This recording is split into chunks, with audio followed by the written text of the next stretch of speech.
What you think wealth looks like is probably wrong. There's this fascinating book called The Millionaire Next Door.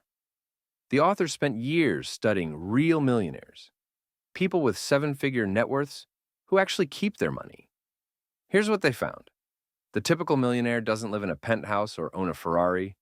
They live in regular neighborhoods, they drive Toyotas, and they're probably shopping at the same grocery store as you. Forget the flashy influencers. Real wealth is often invisible. And in this video, we'll show you how they build it, quietly and on their own terms. We've been taught to equate wealth with luxury, designer bags, $9 lattes, viral unboxings, flex culture. But that's not wealth. That's spending. Let me show you two real-life stories. Ronnie Hall, a postal worker from Detroit, modest lifestyle, never made a six-figure income, but quietly invested in index funds for decades. When he passed, he left over $6 million to charity. Mike Tyson, legendary boxer, earned over $300 million during his career, but due to wild spending, mansions, tigers, entourages, he filed for bankruptcy in 2003. One lived like he had nothing and died wealthy. The other lived like a king and ended up broke. The lesson? Quiet wealth greater than loud debt. The number one habit of real millionaires? They live below their means, always. And no one explains this better than Naval, angel investor and modern philosopher. Play stupid games, win stupid prizes. Status games are zero-sum. Wealth games are not. In plain English, trying to look rich is what keeps most people from ever becoming rich. Here's the trap. You get a raise, and so you upgrade. New car, better apartment, flashier gadgets. But your savings? Still starving. It's called lifestyle creep, and it's the silent killer of long-term wealth. Let's talk examples. Keanu Reeves, worth hundreds of millions. Lives in a modest apartment, rides the subway, gives away large portions of income. Sarah Blakely, billionaire founder of Spanx, drove a used car for years after becoming a millionaire. The wealthy don't ask, "Can I afford it?" They ask, "Do I need it?" And they aren't doing it to be stingy. They're choosing freedom over flex, because nothing screams status more than being able to say no to a job, client, or situation and still be fine. Here's another truth bomb. Wealth isn't about timing the market, it's about time in the market. Real millionaires don't try to guess when to invest. They just start early and stay consistent. Example, Anna, a teacher, invests $150 per month from age 22 to 30, then stops. Ben, an engineer, starts at 30 and invests $150 a month until he's 60.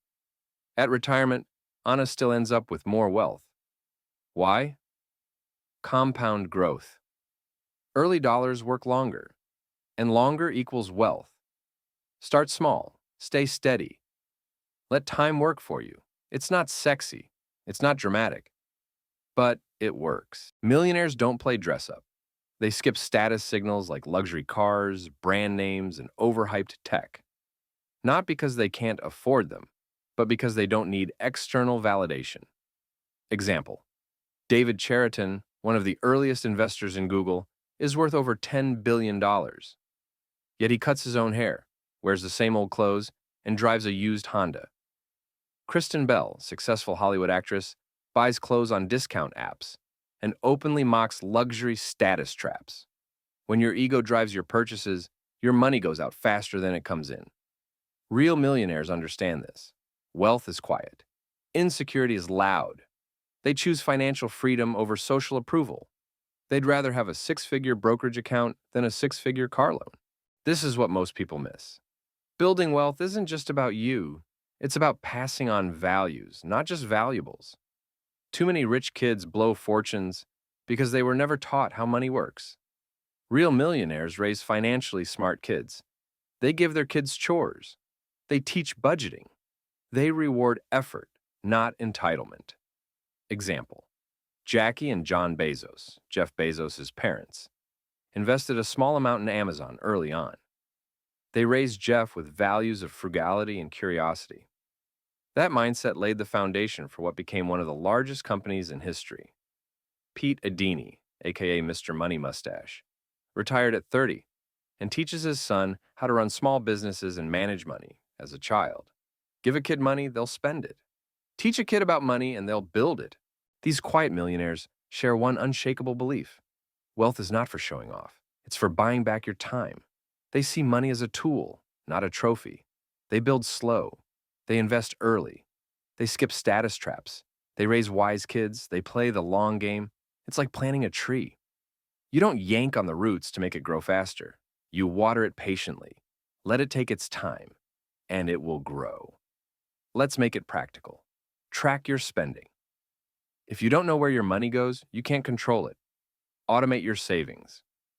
Before you see your paycheck, set up a transfer to savings or investments. Say no more often. Every yes to impulse buys is a no to future freedom. Make wealth building a hobby. Read blogs, watch videos, listen to money podcasts. The more you learn, the more confident you'll be. Becoming the millionaire next door isn't about luck or genius. It's about making unpopular but powerful choices. Spend less than you earn. Invest early and consistently ignore status games. Teach the next generation, play for freedom, not followers. If you remember one thing, remember this. Looking rich is easy. Staying rich is a skill. If you're done chasing status and ready to start building quiet, lasting wealth, hit like. It tells YouTube this message matters. Drop a comment. What's one wealth move you're making quietly this year? And subscribe. Because we're not here for hype. We're here to build with clarity, with calm, and with long-term conviction. No noise, no ego, just results. See you in the next one.